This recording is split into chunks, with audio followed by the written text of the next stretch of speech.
तो कहानी की शुरुआत में हमें एक किंगडम दिखाया जाता है जिस पर वेंटर कोए नामी फैमिली की हुकूमत थी, जिसकी हेड क्वीन थी हेल्डा। इस रॉयल फैमिली में हेल्डा के हस्बैंड और बच्चों के साथ उसके बहन भाई भी थे। हेल्डा कोई नरम दिल की मलका नहीं थी। उनके इस किंगडम में किसी को भी उनके हुक्म के बगैर कोई भी काम करने की इजाजत नहीं थी। अगर कोई रूल्स तोड़ भी देता तो उसे मार दिया जाता। हर साल उनके किंगडम में कलिंग नाम की एक सेरेमनी मनाई जाती थी, जिस सेरेमनी में रॉयल फैमिली के लोग 12 रेबल्स को अपने हाथों से मार देते थे। उन लोगों को मार देते थे जिन्होंने रॉयल फैमिली के रूल्स को फॉलो नहीं किया, और ये सब लाइव टेलीविजन पे दिखाया जाता था। खैर, कहानी आगे बढ़ती है और हमें मिलवाया जाता है बॉय नाम के एक लड़के से, जो अपनी माँ और अपनी छोटी बहन मीना के साथ रहता है। मीना और उसकी बहुत ज्यादा दोस्ती है। ये दोनों हर काम अपना एक साथ करते हैं। खेलना, पढ़ना, टीवी देखना, ये कह लें कि एक दूसरे से बहुत अटैच हैं। उनकी एक छोटी सी हैप्पी फैमिली थी जिसमें ये लोग बहुत खुश थे। पर एक दिन आया जब उनकी सारी खुशियां चली। वेंटर कोई फैमिली ने अपनी कलिंग सेरेमनी के अंदर बॉय की बहन और उसकी मॉम को मार दिया, जिसके बाद बॉय को भी उन्होंने नहीं बख्शा। उन्होंने पहले बॉय की जुबान काटी और उसके बाद उसे फांसी से एक दरख्त पे लटका दिया। सबको लगा कि बॉय मर गया, इसीलिए सब उसे वहीं लटका छोड़ गए। लेकिन बॉय की किस्मत अच्छी थी कि जंगल से गुजरने वाले एक शेमन की नजर उस पर पड़ गई। वो देखता है कि बॉय की सांसें चल रही हैं। वो बॉय को रेस्क्यू कर लेता है। कुछ देर बाद बॉय को पता चलता है कि ये शेमन भी उन्हीं लोगों में था जिन्हें वेंडर कोई फैमिली ने अपनी कलिंग सेरेमनी में मार देना था। लेकिन किसी तरह वो वहाँ से बच निकला। सिर्फ यही नहीं, ये शेमन उसकी मॉम के फ्रेंड भी थे। शेमन बॉय की जिम्मेदारी अपने ऊपर ले चुका था। वो बॉय की, उसकी मॉम और उसकी बहन की डेथ के सदमे से निकलने में मदद करता है। साथ ही साथ उसकी मार्शल आर्ट ट्रेनिंग भी शेमन ने स्टार्ट कर दी थी, ताकि कभी भी बॉय को अपनी हिफाजत के लिए किसी का सहारा न लेना पड़े। हर गुजरते दिन के साथ बॉय की ये ट्रेनिंग सख्त होती रही। इस मार्शल आर्ट को सीखने के बाद उसे हेल्डा को, यानी अपनी मलका को मारना था, ताकि वो अपनी मॉम और अपनी बहन का बदला ले सकता। इस ट्रेनिंग के दौरान उसने क्या कुछ नहीं किया, क्या कुछ नहीं सहा। कई दिन वो भूखा रहा। अपनी भूख मिटाने के लिए उसने बग्स खाए,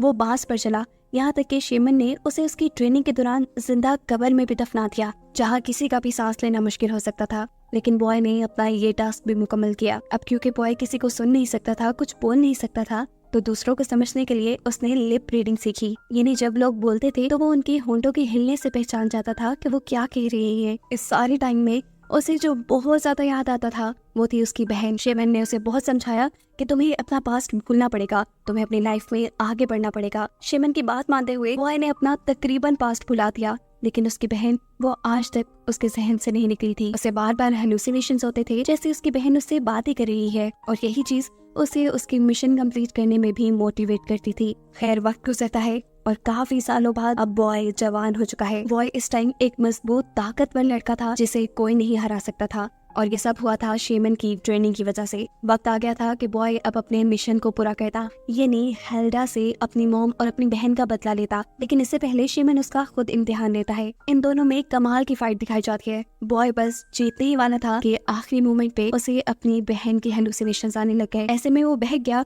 और शेमन से हार गया। उसकी ये हार शेमन को गुस्से में डाल चुकी थी, क्योंकि अब बहुत वक्त हो गया था, इन्हें और इंतजार नहीं करना था। खैर, बॉय अब कुछ शॉपिंग करने के लिए बाजार में जाता है, जहाँ एक लड़की बॉय को एक फूल देती है। ये इतने सालों में पहली मर्तबा था कि बॉय से कोई लड़की इतने प्यार से बात कर रही थी। अचानक ही ये लोग देखते हैं कि वहाँ पे अफरा तफरी मच गई। यहाँ पर रॉयल सोल्जर्स आए थे। पता चलता है कि ये सब कलिंग सेरेमनी के लिए इकट्ठे हुए हैं। ये लड़की बॉय को बताती है कि उसे ये कलिंग सेरेमनी बहुत पसंद है, वो सेरेमनी जिसमें बॉय ने अपनी पूरी फैमिली खो दी। उस समय बॉय उसका दिया फूल उसके मुंह पे मार कर चला जाता है। खुद तो बॉय ये देखते हुए जल्दी से छुप गया था कि रॉयल फैमिली अब मारने वाले लोगों को सिलेक्ट कर रही है। सब कुछ यहाँ तकरीबन ठीक ही चल रहा था, लेकिन तभी क्राउड में खड़ी हुई एक लड़की हेल्डा के हस्बैंड को हेल्डा का पपेट कहकर बुलाती है, जो चीज हेल्डा यानी क्वीन के हस्बैंड को बुरी तरह गुस्से में डाल चुकी थी। वो उस लड़की को मारने के लिए उसके ऊपर शूट कर देता है, लेकिन गलती से गोली किसी और को लग जाती है और कोई दूसरा उसकी जगह मारा जाता है। ये देखते हुए यहाँ खड़े हुए लोगों में भगदड़ से मच गई। लोगों ने रॉयल फैमिली के ऊपर ही हमला करना शुरू कर दिया था, और इस चक्कर में वो उनके सोल्जर से भी लड़ गए थे।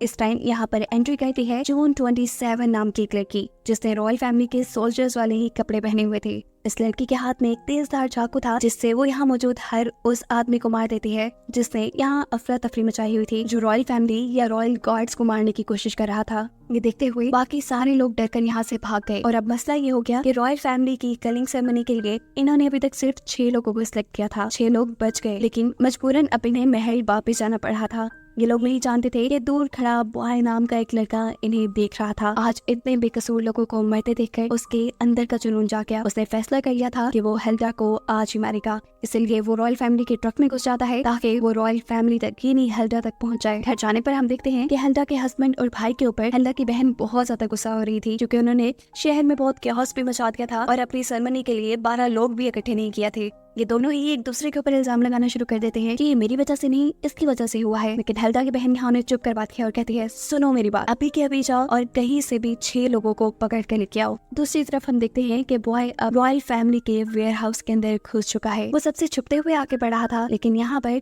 उसे दोबारा से अपनी बहन के वियन आ जाते हैं, जो वियन उसे उसके मिशन से भटका देते हैं और वो बेचारा आ जाता है सोल्जर्स की नजर में। इससे पहले कि ये बॉय को मार देते, यहाँ पर बॉय अपनी स्किल्स दिखाता है और अपनी मार्शल आर्ट के जरिए एक एक करके इन सब को मारना शुरू कर देता है। बॉय एक था और ये सोल्जर्स बहुत ज्यादा कितनों को भी मारता, एक के बाद एक आते ही जा रहे थे।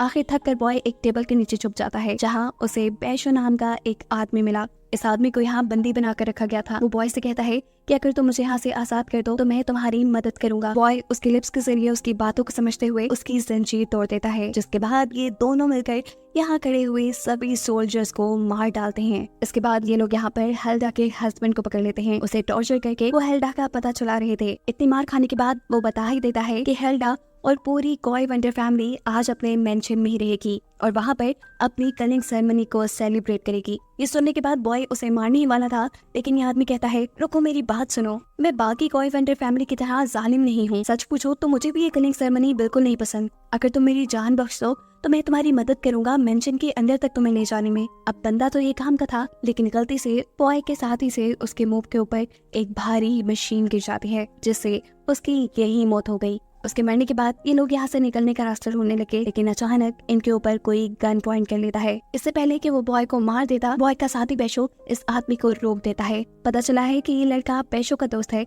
जो यहाँ बैशो को बचाने आया था। असल में इस आदमी को भी रॉयल फैमिली ही पकड़ के लेके आई थी, लेकिन किसी तरह वो उनके चुंगल से निकलने में कामयाब हो गया। इन्हीं के साथ बैशो की वाइफ को भी रॉयल फैमिली ने पकड़ा था, जिससे अब वो कत्ल कर चुके थे। ये सुनते ही बैशो आंसुओं से रोने लगा और अब उसने कसम खा ली थी कि वो यहाँ पे किसी इंसान को जिंदा नहीं छोड़ेगा। ये तीनों मिलकर अब महल के अंदर जाने का प्लान करते हैं। अंदर जाने के लिए इन्हें कोई पहचान तो चाहिए ही थी, तो बॉय शेफ का और ये दोनों लड़के गार्ड का कॉस्ट्यूम पहन लेते हैं। बॉय मेंशन के अंदर चला जाता है, जहाँ उसे दोबारा अपनी बहन के वियन आने लगे। वियन में उसकी बहन उसे यहाँ पे रखी हुई चीजें टेस्ट करने को कहती है। बॉय भी यहाँ की रखी हुई चीजें उठाकर खा लेता है। आज से पहले उसने इतना मजेदार खाना कभी नहीं खाया था। एक के बाद एक वो यहाँ बहुत सारी चीजें खा गया, लेकिन तभी बैशो उसके पास आता है और उसे कहता है कि तुम यहाँ अपने मिशन पे आए हो, ये क्या करने लग गए। बॉय अब किचन के अंदर जाता है। उसने किचन में जाते ही अपने शेफ वाले कपड़े उतार दिए। शेफ भी उसे ऐसा करते देख चुके थे, इसलिए कि सेकंड में वो भी जैसे लड़ने को तैयार खड़े थे। वो यहाँ अपनी अपनी नाइफ्स उठा लेते हैं, लेकिन बॉय के सामने कोई भी नहीं टिक पाया।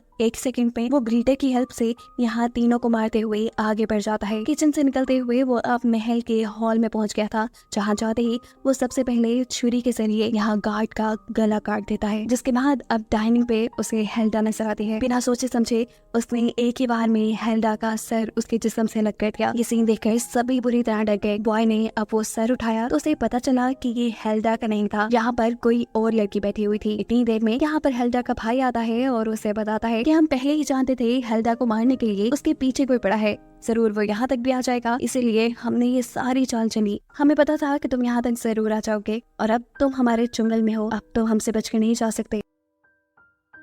ये लोग यहाँ बॉय को मारने के लिए जून 27 को बुला लेते हैं, जिसने पहले भी बाजार में बहुत से बेकसूर लोगों को एकदम मार दिया था, लेकिन ये नहीं जानते थे कि बॉय को मारना इतना आसान नहीं। जून 27 और बॉय के दरमियान में यहाँ जबरदस्त फाइट दिखाई जाती है। बॉय अपने ऊपर होने वाले जून 27 के अटैक को रोकते हुए उसे यहाँ से ऐसे दूर फेंकता है कि उसका हेलमेट ही उतर गया। बॉय पहली मर्तबा उसका चेहरा देख रहा था। उसने कहा शायद ये चेहरा जाना पहचाना है, और इन सारी सोचों में वो यहाँ बेहोश हो जाता है। उसे जब होश आया तो वो जून 27 के कब्जे में था। वो लड़की उसे कह रही थी, तुम्हारी लड़ाई देख के मुझे पता है कि तुम शेमन के स्टूडेंट हो, तो मुझे शेमन का पता बता दो, मैं तुम्हें छोड़ दूंगी। लेकिन बॉय शेमन का पता बताने के लिए तैयार नहीं था। जून यहाँ तंग आकर उससे चली जाती है, जिसके बाद यहाँ पर उसके सामने हेल्डा का भाई आता है। यह आदमी बॉय से कहता है, तुम शेमन का पता बता दो, क्या प्रॉब्लम है तुम्हें? देखो, तुम शेमन का पता बताओगे और तुम्हें छोड़ दिया जाएगा। असल में बात यह है कि हेल्डा शेमन से डरती है और इसी डर को अपने कम करने के लिए उसने बहुत से मासूम लोगों को मार दिया है। वो बॉय से कहता है कि मैं इन सारी चीजों से तंग आ चुका हूँ,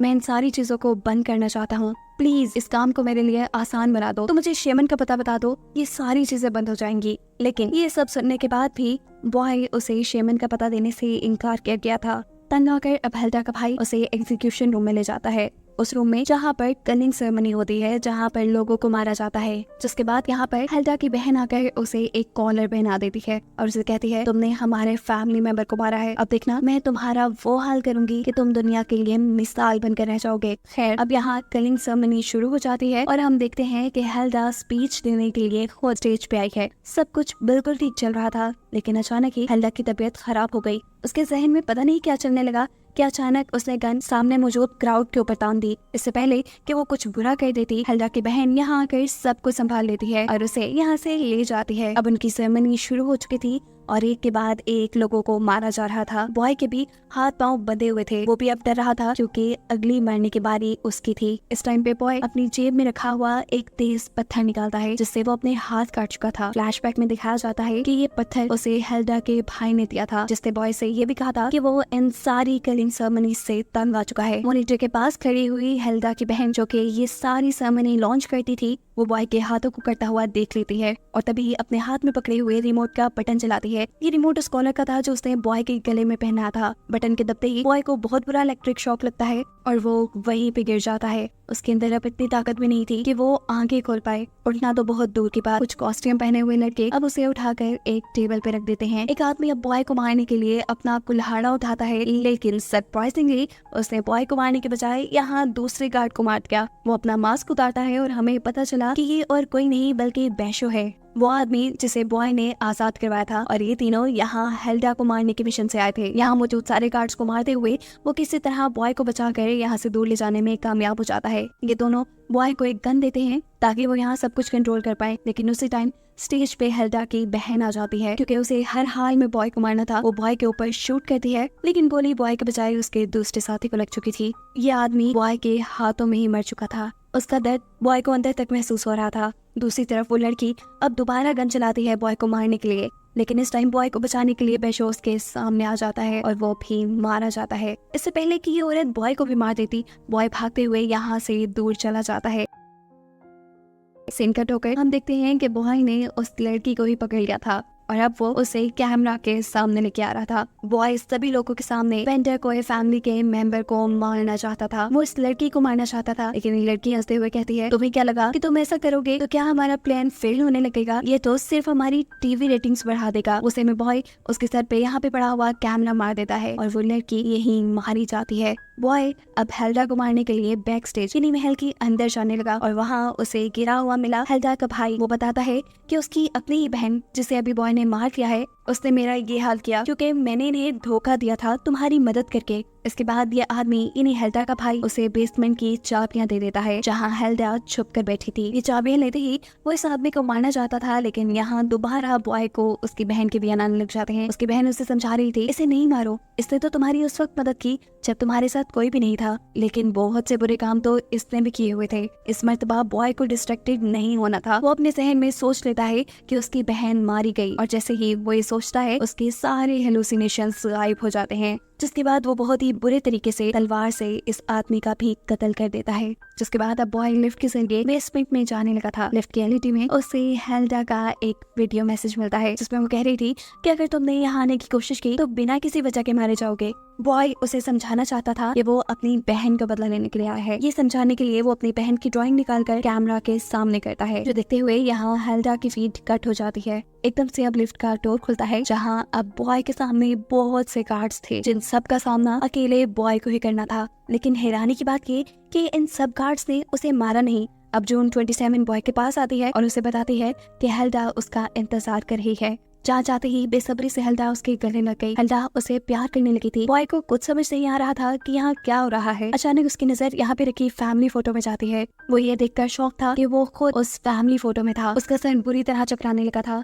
उसे समझ नहीं आ रही थी कि क्या हुआ। अचानक एक जोरदार दर्द की लहर उसकी सारी मेमोरीज वापस ले आती है। जो कुछ वो भूल गया था उसे सब याद आने लगा और हकीकत ये थी कि वो खुद हेल्डा का ही बेटा था। हेल्डा उसे दोबारा गले लगाती है और कहती है, मैंने तुम्हें इतने सालों में कहाँ नहीं ढूंढा, मैंने तुम्हारा बहुत इंतजार किया। सीन कट हो गए। हमें अब फ्लैशबैक में बॉय की कहानी दिखाई जाती है। उस कलिंग सेरेमनी में बॉय था तो जरूर, लेकिन विक्टिम के तौर पर नहीं। बॉय तो खुद लोगों को मार रहा था अपनी मॉम के साथ मिलकर। हेल्डा उसे लोगों को शूट करने के लिए फोर्स कर रही थी, लेकिन ये सब उसे बिल्कुल पसंद नहीं था। उसके सामने इस टाइम शेमन और उसकी फैमिली थे। बॉय डरते हुए यहाँ पे बंदूक चलाता है और गलती से वो शेमन के बजाय शेमन की वाइफ को मार देता है। जिसके बाद उसने दूसरी गोली चलाई तो वो शेमन की बेटी पे लग गई, लेकिन शेमन किसी तरह बचने में कामयाब हो गया। बॉय को इन मासूम लोगों को मारने का रिग्रेट था। अपने आप को काम डाउन करने के लिए वो जंगलों में चला जाता है, जहाँ उस पर शेमन की नजर पड़ जाती है। अपनी फैमिली का बदला लेने के लिए वो बॉय को किडनैप कर लेता है। वो उसको इतना मेंटल टॉर्चर करता है, इतना मेंटल टॉर्चर करता है कि बॉय अपने असल को, अपनी हकीकत को ही भूल चुका था। वो बॉय की जुबान भी काट चुका था और उसने उसकी सुनने की सारी सलाहियतें भी खत्म कर दी थी। शेमन ने बॉय के जहन में अपनी मर्जी की स्टोरी बिठा दी कि बॉय की पूरी फैमिली को हेल्डा ने मारा है। हेल्डा की वजह से आज उसकी लाइफ इतनी बुरी हुई है। असल में शेमन ये चाहता था कि वो हेल्डा के अपने बेटे से अपना बदला ले। ये सब बातें याद करने के बाद भी बॉय को कुछ ज्यादा खुशी नहीं हुई। उसे तो बल्कि शर्मिंदगी महसूस होने लगी थी कि क्या वो इतनी बुरी, इतनी जालिम फैमिली का हिस्सा था। यहाँ हेल्डा अब उससे उसकी बहन को मिलवाती है, जो और कोई नहीं बल्कि है जून 27, जिसने आज उसी के सामने बहुत से बेकसूर लोगों को मारा है। क्या जून भी अपना हेलमेट रिमूव करती है। वो भी अपने भाई को इतने लंबे अरसे के बाद देखकर बहुत ही ज्यादा इमोशनल हो रही थी। इस टाइम हेल्डा बॉय को बताती है कि वो इतने सालों से शेमन का पता इसलिए ढूंढ रही थी ताकि मैं शेमन को पकड़कर तुम्हें आजाद करवा सकूं। वो इस टाइम भी बॉय से शेमन का पता मांगती है ताकि वो उससे बदला ले सके, लेकिन बॉय अभी भी उसे शेमन का एड्रेस नहीं बताता, क्योंकि आज वो जो कुछ भी था शेमन की वजह से ही था। उसका इनकार सुनते ही हेल्डा गुस्से से पागल हो जाती है और जून से कहती है, मार दो तुम इस लड़की को, ये नहीं है तुम्हारा भाई, इसे तुम्हारी फैमिली की कोई परवाह ही नहीं। अपनी मॉम के हुक्म पर जून अपनी तलवार तो निकालती है, लेकिन अपने भाई को मारने से पहले उसके हाथ रुक गए। उसे बचपन में हर वो गुजारा लम्हा याद आने लगा जब वो और बॉय एक साथ थे। ऐसे में वो बॉय को मारने के बजाय पीछे मुड़ती है और एक ही बार में हेल्डा का गला काट देती है। ये देखते हुए यहाँ पर खड़े हुए सारे सोल्जर जून और बॉय के ऊपर हमला कर देते हैं, लेकिन ये दोनों इस टाइम एक दूसरे की हिम्मत बनते हैं। एक टीम बनते हुए यहाँ सबसे लड़ने लग जाते हैं। बहुत से सोल्जर्स को मारने के बाद जैसे ही और सोल्जर यहाँ पे आ गए तो ये लोग अपनी जान बचाने के लिए एलिवेटर तक भागे। यहाँ एलिवेटर में जून उससे बात करती है और कहती है कि जब जब मॉम कहती थी कि तुम मर गए, मैं कभी यकीन नहीं करती थी। मुझे ये बात मालूम थी कि तुम जिंदा थे। मैं दिल ही दिल में ये बात जानती थी कि तुम एक दिन मेरे पास वापस जरूर आ जाओगे। जून बताती है कि मैं हर उस इंसान से बदला लेना चाहती थी जिसने आपके साथ बुरा किया, जिसने आपको दर्द पहुंचाया, और इसी चक्कर में मैं एक मॉन्स्टर बन गई। इनकी इन्हीं बातों के दौरान एलिवेटर का दरवाजा खुलता है। ये लोग अब ऊपर आ चुके थे जहाँ इनका सामना हुआ था शेमन से। लोग बॉय को यहाँ पे खुशी से मुबारकबाद देते हैं कि तुमने अपना मिशन आखिर पूरा कर ही लिया, लेकिन असल में बॉय का मिशन अभी पूरा नहीं हुआ। लेकिन शेमन कहता है तुम इस लड़की को भी मार दो, ये भी शैतान है। बॉय एक मिनट के लिए सोचता है और फिर शेमन को ऐसा करने से मना कर देता है, क्योंकि अब वो उसकी आखिरी फैमिली मेंबर थी। ये सुनते ही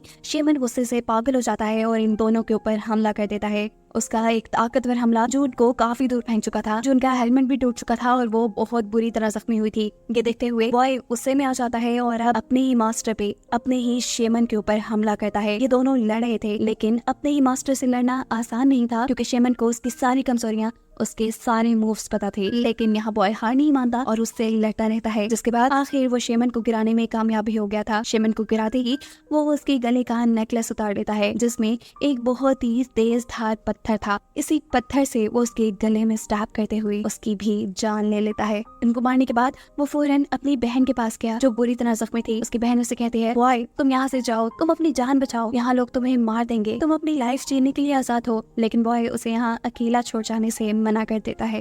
वो अपनी बहन को सहारा देते हुए यहाँ से दूर ले जा चुका था। ये लोग अब मिलकर रहने वाले थे, बिल्कुल उसी तरह जैसे बचपन में उन्होंने हमेशा एक साथ रहने का प्रॉमिस किया था। और यही दिखाते हुए ये कहानी यहाँ खत्म हो जाती है।